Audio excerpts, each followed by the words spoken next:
Hello, everyone. Charles Watts here. Welcome back to Inside Arsenal. It is Tuesday. I hope the week is going well, wherever you're watching or listening to this around the world. 3 days left, of course, of the transfer window. 4 days left to Arsenal return to action in the Premier League with that game against Brighton, looking to make it 3 wins out of 3 ahead of the international break. Can you believe we're talking about an international break already? It's so frustrating. We've just had the Euros, just had the Copa America, Premier League season just getting underway.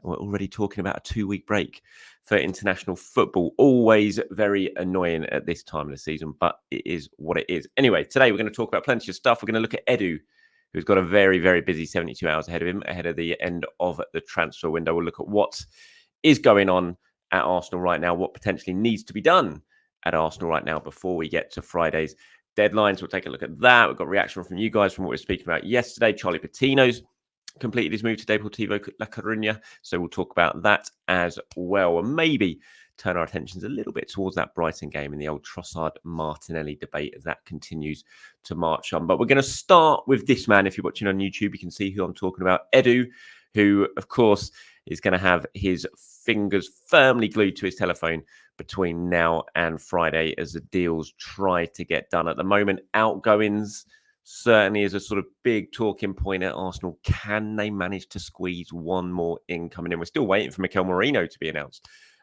That will happen. It will happen. I don't know when it's going to be announced yet, because you never know of Arsenal. You get one sort of time frame and then it always just tends to get pushed back. So we're just going to have to wait for that announcement. But that is one that is definitely going to be going on at some point in the next, well, I don't know, it could be today. By the time you record it, but by the time you're watching this, it could already have been announced. But can they squeeze one more in between now and Friday? That's the big talking point. If they are going to do that, then some of the outgoings that are right now being negotiated will have to get done. Fabio Vieira, he's going to be heading out, of course. That will be done very soon. Eddie Nketiah is the big one as well. So there's plenty for Arsenal to do, plenty for Edu and his recruitment team to get sorted out. Now, those two on screen, if you're watching, you can see Eddie Nketiah and Aaron Ramsdale. Those are the big ones, of course, because Ramsdale, if Ramsdale goes, that creates a sort of snowball effect of Arsenal would have to get a replacement in, potentially 2 even goalkeepers in between now and the end of the window. So what is going to happen with Aaron? Is he going to stay? The whole window, I've expected he would go. And I always had the feeling it would end up being a loan deal towards the end of the window. Obviously, we're right at that stage now.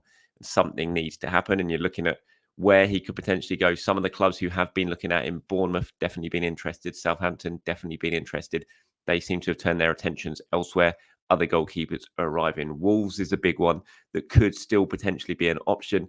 Could that involve Bentley as well coming the other way as the senior third choice goalkeeper for Arsenal? So there's lots to discuss in terms of Aaron Ramsdale. Eddie Nketiah's move to Crystal Palace has moved on quite a bit from when we were speaking yesterday about that potential deal going through. Obviously, Arsenal and Palace now very close to agreeing deal. As far as I'm aware, right now, as I'm recording this, it's not done yet. It's not been agreed yet. There are still some things to be smoothed over in those negotiations, but the expectation is right now that is a deal that will be agreed. And once it's agreed, there is no, it's not thought there's going to be any trouble in terms of Nketiah agreeing that deal to Palace, unlike what happened at Nottingham Forest, where obviously decided that wasn't the move. This move is a lot more appealing to him. Wages won't be an issue. Gets to stay in London. Crystal Palace is a club that he knows well. It's an area he knows very well. And yeah, so it just ticks the boxes for him more than Nottingham Forest does. And as I was talking about yesterday, some of the reaction to the Nottingham Forest stuff was so over the top. There was obviously other stuff going on at that time. And he just fancied this move more. And he knew that this move was in the offing. And ultimately, that's why he said no to Nottingham Forest and waited for this deal to be done. And at the moment, it looks like it's done. So this is what Edu's going to be working on right now, is getting that Eddie deal over the line, because that is an important one for Arsenal. It's good money for them, £30 million. It's a good move for Nketiah. I think it's a good move for Crystal Palace as well. And then it's what do you do with Aaron Ramsdale? Fabio Vieira, I think, will probably be announced today. He's having his medical in Porto today. Some interesting stuff on the clauses in that deal. Arsenal got if he doesn't play, this was reported by Fabrizio this morning, that if he doesn't play 50%, there's penalty clauses that Porto have to play Arsenal if he doesn't play in 50% of games. And the loan fee will be determined on how many games and stuff that he plays throughout the season. Clearly, this is a big development loan for Arsenal. There's no obligation to buy. There's no buy clause included in this deal. The fact that they're demanding that he plays 50% of the games or penalty clauses are going to have to come into play. They want him to play. Personally, I still think it's tough. I checked myself there because it's impossible to say. You can never say never in football, but I would still be surprised if Fabio Vieira ends up coming back and becomes an Arsenal, player. I still think this will be a loan where Arsenal are hoping he gets minutes and he puts himself in the shop window, rises his value a little bit, and then they can get a better deal for him in the summer.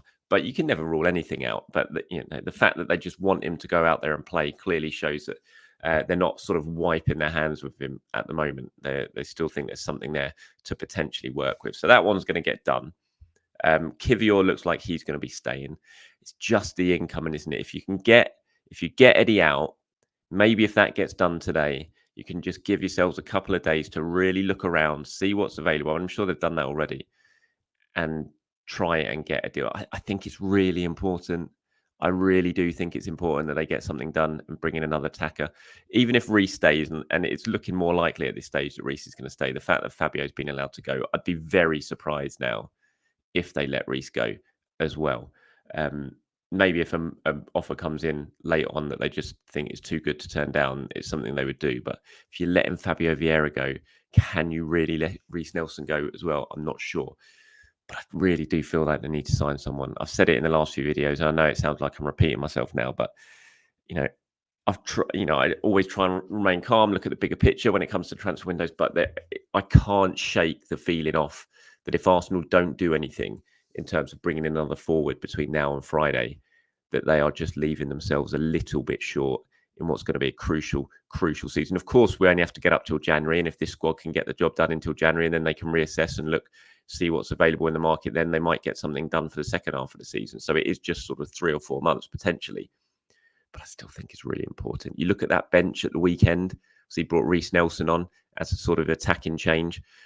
Other than that, there wasn't really anything there with Gabriel Jesus out injured. And even if he does come back sooner rather than later, you just still feel they're very, very short, especially if Eddie does go. I think it's very, very important. But it's just going to be a busy time for Edu right now, and he's got to get it done. We're all going to sit here on Friday once the deadline passes. We're going to look at the state of the squad, who's available, who's gone out, how much money's come in. I think in terms of how much money comes in, it's going to be a good window for Arsenal, whatever happens, as long as the Nketiah deal goes through. I think they've made some good money for some players who you were hoping they would make some good money for. But I still feel like there will be a sense of little bit of missed opportunity if nothing else happens in terms of the incomings. But let me know your thoughts on it, as always, in the comments below. Obviously, we've still got a little bit of time to go. Things can change. The mood can change. It just takes one surprise signing to completely change the mood of the club and change the way that a transfer window is viewed. So we have to wait and see. But for now, let me know your thoughts on where things stand for Arsenal in the transfer window. As I said, Vieira's thing is hopefully going to be done today. He has flown over to Portugal now, so hopefully that is going to be done today, and he can complete that move to Porto, which will be a good thing for him, no doubt about it. As much as I think it's a little bit of a risk, again, I've said that before, for him, no doubt, if he can go over there and play a lot of football this year, get his confidence back, get his spark back, then it can only be a good thing. So hopefully that one is one that's going to be done sooner rather than later. A deal, of course, that has been done. We saw it announced yesterday. Deportivo announcing Charlie Patino as their new player on a permanent deal till 2028. Good move for Charlie. Exciting move for him and his family. He's got the Deportivo connections. I saw Depor putting out a good picture yesterday of him in his Depor shirt when he was like a 5-year-old kid, and then they recreated it here with the one with the scarf around his neck as well. He put out a nice message on social media thanking everyone at Arsenal, saying it was his dream to make his debut for the club and all that. So it was a nice little message from him, and I really hope he goes out there and does well. I do think he could do as well. I think Spanish football maybe is going to be more suited to Charlie Patino than the hustle and bustle of the Premier League or Championship. So hopefully he goes out there and gets a good deal done. But yeah, 1 million deal for Arsenal. Not the biggest when it comes to a transfer fee, but a good significant sell-on clause, which as far as I'm aware is over 30%. So could well be getting some good money for him further down the line if he is a success with Depor and ends up getting a big move in the future. Right, moving on to some of your questions and comments. Now we've got one from Aaron here who says, has Arsenal given up on signing a homegrown third choice goalkeeper this window? It's not the most urgent thing we need to solve, but there are opportunities out there. Chesney is available on a free. Bentley is still at Wolves. Very recently, Sam Johnson handed in a transfer request. He also looks like a good option for a third goalkeeper. No, as far as I'm aware, they haven't. And this is one of the things that Eddie's got to get done between now and Friday. I don't think they've given up and sign in a third choice goalkeeper. I still think that is a possibility between now and the window. I also still think that's a very important thing to get done between now and the end of the window, because yes, even if Ramsdale stays and you've got two excellent, strong senior goalkeepers in David Raya and Aaron Ramsdale, it just takes one injury to one of them, and then suddenly your second choice goalkeeper potentially going to the Etihad or I don't know, Trafford or Stamford Bridge or Anfield, could have Tommy Setford on the bench, and then an injury or a sending off in that game, and you've got an 18-year-old kid coming on in those sort of games in the Premier League. So I think it's really, really important that a more senior third choice keeper does arrive between Friday, and that is something that is on the agenda for Arsenal. It's what I've long expected it to happen, and I'm still not ruling it out right now. So in answer to your question, Aaron, I don't think they've given up yet. No. Here's one from Lurch. He says, hi, Charles. On the topic of great Arsenal saves, as you're a more mature fan like me, you may remember a save that rarely gets mentioned. In 1991 season, we beat Villa 5-0. Seaman made a great save, flicking the ball away with his left hand as he was diving to his right after a shot that took a big deflection. The match notable for Super Kev scoring his second goal, Arsenal's fifth against Villa's standing keeper after Nigel Spink went off injured.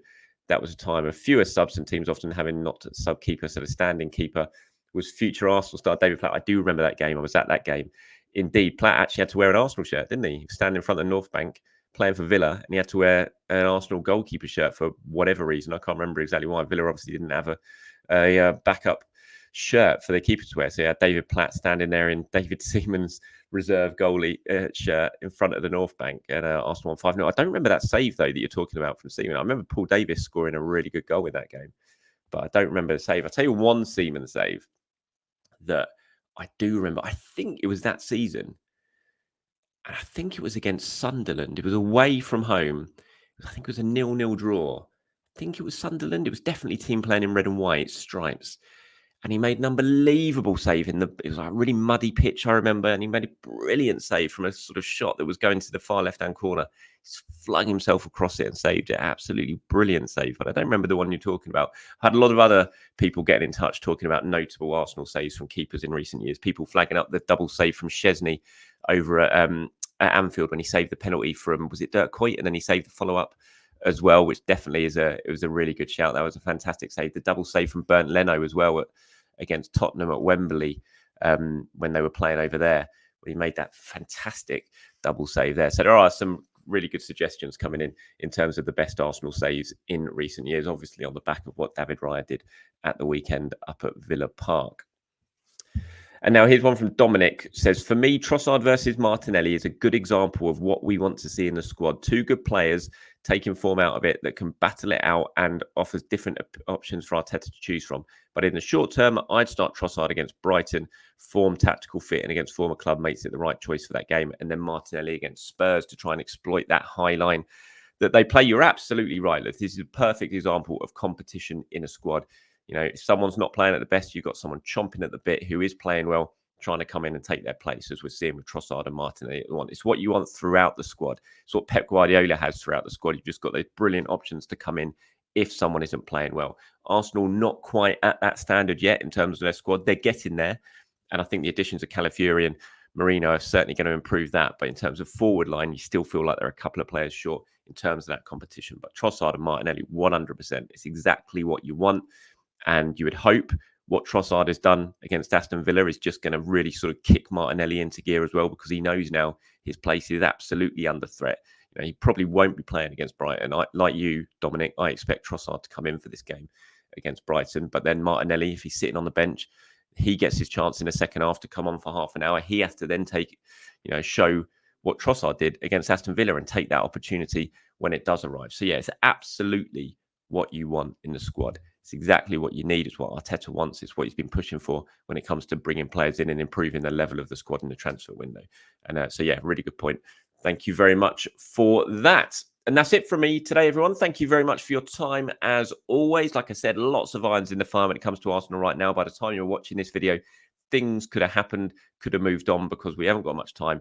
I think there's going to be plenty of news to come in the next few days in terms of outgoings, and potentially even incoming. So we'll wait and see on that. But until tomorrow or the next time I do a video, have a great day, everyone. I'll speak to you very, very soon. Goodbye.